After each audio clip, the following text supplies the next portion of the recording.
Yun. Atay, sabihin ko lang po kanino po lahat galing yan, no? Si Ninong Stephen po nagpadala po ng 50,034 pesos 34 cents.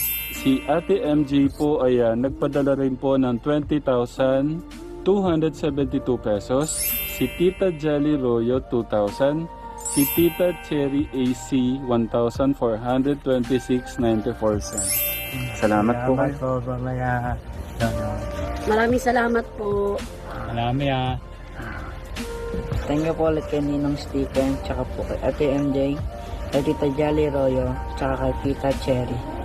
Mag-iingat po palagi. Okay. Salamat. Welcome tayo. Pagmamahal po ng ating Diyos yan, no? Meron pa hong pangalawang sorpresa.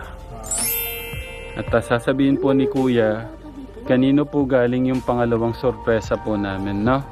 Okay.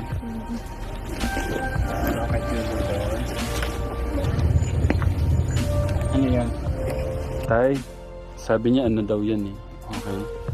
Ito po ay pagmamahal ko po to sa inyo, no? Lahat po ng laman niyan ay pagmamahal ko ho yan sa inyo. No? Okay, go na.